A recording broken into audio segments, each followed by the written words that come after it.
AI summit 2026 में अब तक जो कुछ भी हुआ, क्या वो सिर्फ एक यूनिवर्सिटी की किरकिरी थी या फिर ये 140 करोड़ देशवासियों की महत्वाकांक्षा पर लगा एक बड़ा धब्बा है?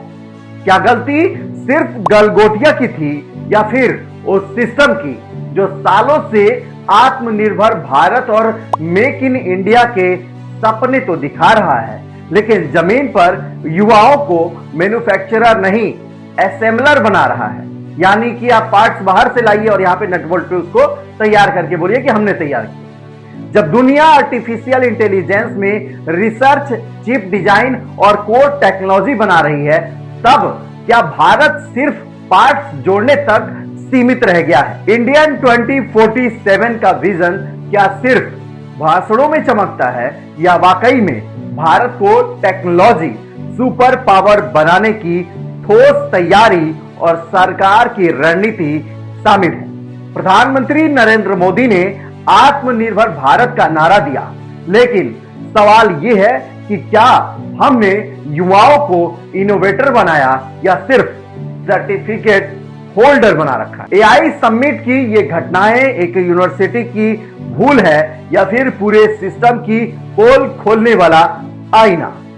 आज हम सीधा सवाल पूछेंगे, क्या मेक इन इंडिया सिर्फ असेंबलिंग लाइन तक सिमट गया है? और अगर ऐसा है तो जिम्मेदार कौन है? कहो नरेंद्र, मजा आ रहा है। कहो नरेंद्र, मजा आ रहा है। कहो नरेंद्र, मंचों पर विजन 2047, जमीन पर सिस्टम का कंफ्यूजन, क्या यही है नए भारत का नया मॉड्यूल? इन सब से हटकर अपने देश के शिक्षण संस्थान की अगर बात की जाए तो बात करना ही फिजूल लगने लगा है। गलगोटिया, जहां एजुकेशन को बिजनेस बनाने के नाम पर लाखों की मोटी रकम फीस के नाम पर वसूली जाती है। शिक्षा के जिस मंदिर में पहले सरस्वती वंदना होती थी, वहां आज लाइमलाइट, ट्रेंड और सोशल मीडिया शो ऑफ हावी है। इनकी बड़ी इमारतों में सिर्फ ग्लैमर और भ्रम के अलावा ऐसे रंगारंग कार्यक्रम होने लगे कि ये पढ़ाई में कम इस तरह की अश्लीलता और नग्नता परोसने में आगे हैं। इसमें ये टॉपर हैं। हर साल फ्रेशर्स और फेयरवेल पार्टी के नाम पर न जाने कितने छोटे बड़े शहरों और गांवों से सपने पूरे करने आए लड़के लड़कियां नशे की लत में बर्बाद हो जाते हैं। अब तो सवाल उन गार्जियन पर भी उठने चाहिए जो क्या देखकर इस तरीके के संस्थानों में अपने बच्चों का भविष्य गढ़ने के लिए दाखिला कराते हैं और मोटी रकम जो है वो भुगतान करते हैं। जिस यूनिवर्सिटी के प्रोफेसर दूसरे देशों के टेक्नोलॉजी को चुराकर अपना बताने और गलबाजी करने में पीछे नहीं हट रहे हैं, वैसे संस्थानों के बच्चों का भविष्य कितने अंधेरे में है, सोचिएगा जरूर। अब इनका प्लेसमेंट कौन सी कंपनी करेगी जिसके पास अपना कुछ नहीं है सिवाय कॉपी पेस्ट करने की और चीनी जैसे एक देश की टेक्नोलॉजी चुराकर अपना बताने की? अब आइए जानते हैं कि इस समिट में क्या कुछ हुआ। India AI impact summit 2026 Delhi के भारत मंडपम में चल रहा है। ये एक बड़ा इवेंट है जहां भारत की एआई की ताकत दिखाई जा रही है। प्रधानमंत्री नरेंद्र मोदी ने इसका उद्घाटन किया था। आखिर रोबोटिक डॉग का विवाद शुरू कैसे हुआ? 17 फरवरी 2026 समिट का दूसरा दिन गलगोटिया यूनिवर्सिटी के एक्सपो स्टॉल पर एक क्वाड्रूपेड रोबोट रखा था जिसका नाम ओरियन बताया गया। प्रोफेसर नेहा सिंह, जो कि कम्युनिकेशन डिपार्टमेंट की हेड है, उन्होंने डीडी न्यूज को इंटरव्यू देते हुए कहा कि ये रोबोट यूनिवर्सिटी के सेंटर ऑफ एक्सीलेंस में डेवलप किया गया है।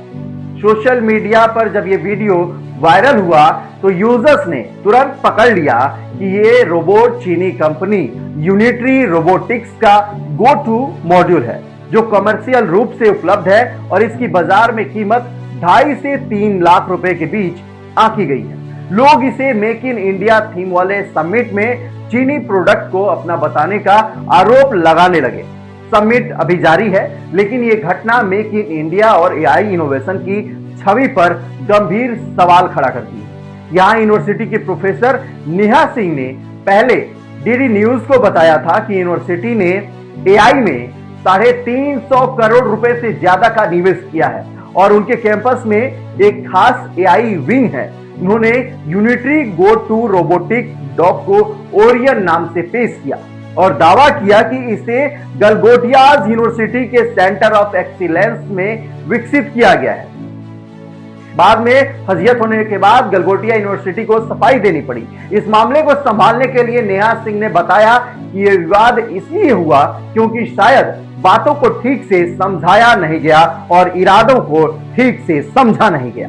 अब झूठे बयानबाजी और क्रेडिट लेने का नतीजा यह हुआ कि समिट से यूनिवर्सिटी का स्टॉल हटा दिया गया। रोबोट डॉग अब डिस्प्ले से गायब है। चीनी रोबोटिक डॉग का वीडियो सोशल मीडिया पर वायरल होते ही राजनीतिक गलियारों में भी हलचल देखने को मिली। कांग्रेस पार्टी ने आरोप लगाया कि इससे भारत की ग्लोबल छवि को नुकसान पहुंचा है और इसे एक मजाक जैसा बना दिया गया कि चीनी उत्पादों को भारतीय रूप में पेश किया गया। वहीं पवन खेड़ा ने इसे शर्मनाक करार देते हुए सरकार की एआई समिट को चीप चाइना बाजार यानी सस्ता चीनी बाजार में बदल देने का आरोप लगाया। वहीं शिवसेना सांसद प्रियंका चतुर्वेदी ने कहा कि यह शर्म की बात है और ऐसे आयोजनों में बेहतर जांच पड़ताल की जानी चाहिए। वहीं दूसरी ओर केंद्रीय इलेक्ट्रॉनिक्स और आईटी मिनिस्टर अश्विनी वैष्णव ने इंडिया एआई इंपैक्ट समिट 2026 के पहले दिन हुई असुविधा के लिए आधिकारिक तौर पर माफी मांगी है और आने वाले दिनों में लोगों को बेहतर अनुभव सुनिश्चित करने का वादा किया। अब जरा सोचिए खबरों से हटकर कि जिस एआई समिट के भवन में कैंपस में एक आम इंसान की एंट्री नहीं है, अगर एंट्री है भी तो तमाम दस्तावेज और डॉक्यूमेंटेशन के बाद एंट्री मिल रही। ऐसे में एक यूनिवर्सिटी के एक प्रोडक्ट को जो है वो कैसे लाया गया? तमाम जांच पड़ताल हुई होगी, तमाम पैरामीटर्स को फॉलो करने के बाद वहां तक गया होगा डिस्प्ले में लगने के लिए। तो क्या यहां पर सिर्फ एक गलगोटिया को मोहरा बनाना और एक शिक्षक के बयान को मोहरा बना के देखना, क्या ये सीधे सीधे ये नहीं लगता कि किसी बहुत बड़े जो है किसी रसूखदार का इसमें हाथ है या फिर सरकारी सिस्टम का हाथ है, किसी अधिकारी का हाथ है, किसी मंत्री का भी हाथ हो सकता है।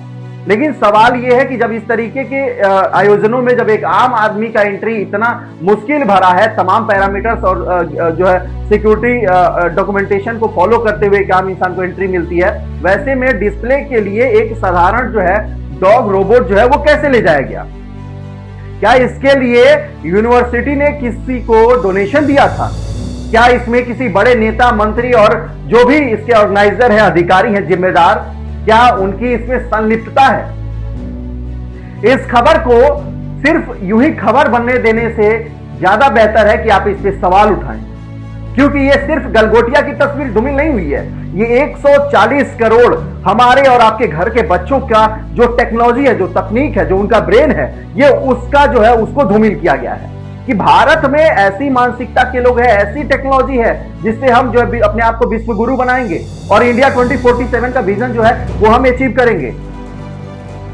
आज चाइना ने जो है इसको आधिकारिक तौर पर इस वीडियो को और इस बयान को अपने ट्विटर हैंडल से पोस्ट किया है, जिसपे बयानबाजी भी जारी है। तमाम देश विदेश दुनिया के लोग आए हुए हैं, इसे देख रहे हैं। सवाल यह है कि कितना आसानी से, जब इतनी आसानी से एक आम इंसान को एंट्री नहीं मिलती है, तो इस प्रोडक्ट को, इस ऑब्जेक्ट को, जो एआई आर्टिफिशियल डॉग है, इसे